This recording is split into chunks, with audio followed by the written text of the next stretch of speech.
গত 16 বছর ধরে 16 ডিসেম্বরে যা যা হয় সব কিছুই আমার দেখা। কারণ যখন আমি ক্লাস 3-এ পড়ি তখন থেকেই মহামান্য শেখ হাসিনারে আমি দেখতেছি। আর প্রত্যেকটা সময় স্টেডিয়ামে গেলে এক সিনেমাই দেখন লাগে। তো মনে হয় এটাই প্রথম যে 16 ডিসেম্বর উপভোগ করতেছি মহামান্য শেখ হাসিনা ছাড়া। দেখা যাক আজকে কী দেখায় স্টেডিয়ামে, তো সেটা দেখার জন্যই যাচ্ছি। আপনারা আমার সাথেই থাকেন। আর সবসময় এক সিনেমা দেখতে ভালো লাগে না, আজকে নতুন একটা সিনেমা দেখবো, আপনাদেরকেও দেখাবো। তো আপনারা আমাদের সাথে থাকেন। এটা হচ্ছে আমাদের গুরুদয়াল কলেজের সামনে একটা স্মৃতিসৌধ, আর এই স্মৃতিসৌধে সবাই ফুল দিচ্ছে। এখানে একটা ব্যাপার দেখেন, আগে এরকম ছিল না, এখন দেখেন কত সুন্দর একটা লাইন লাইন করে দেওয়া হয়েছে, একের পর এক সুন্দরভাবে শৃঙ্খলাভাবে আসতেছে। তো এটা আগে ছিল না। আগে হতো কি, মানুষ ফুল দিতে গেলে একটা বিশৃঙ্খলা হয়ে যেত, কে কার আগে দিবে, এই একটা অবস্থা, মানে এখানে একটা গ্যাঞ্জামের মতো হয়ে যেত, যেটা আজকে নাই।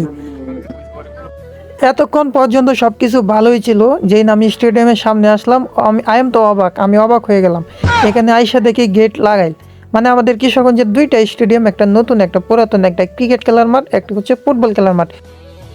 আসলে কি কারণে আজকে স্টেডিয়ামের সাংস্কৃতিক অনুষ্ঠান হয় নাই, 16 ডিসেম্বর উপলক্ষে যে সাংস্কৃতিক অনুষ্ঠানগুলো হয় সেগুলো কেন হয় নাই, তো আমিও বলতে পারি না। শুধু আমি না, কেউই বলতে পারে না কিশোরগঞ্জের মধ্যে, আমার মনে হয় কেউই বলতে পারে না। কারণ অনেকেই দেখতেছি রিক্সা দিয়ে আসতেছে দূর দূরান্ত থেকে, 50 টাকা 100 টাকা রিক্সা ভাড়া দিয়ে আসতেছে, আবার ফেরতও চলে যাচ্ছে।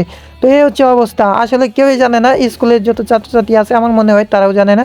কারণ এখানে আমি অনেক দেখছি স্কুলের ছাত্রছাত্রী, আবার এই কলেজের ছাত্রছাত্রী, তারাও আসছিল, তারাও ফিরে গেছে।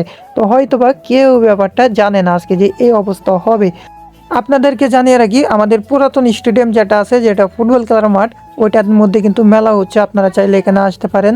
এখানে আজকে মেলা হবে, এখানে কনসার্ট হবে, এখানে অনেক কিছু হইতে পারে। আপনারা এখানে আসতে পারেন। এটা হচ্ছে কিশোরগঞ্জ পুরাতন স্টেডিয়াম, এখানে আসতে পারেন।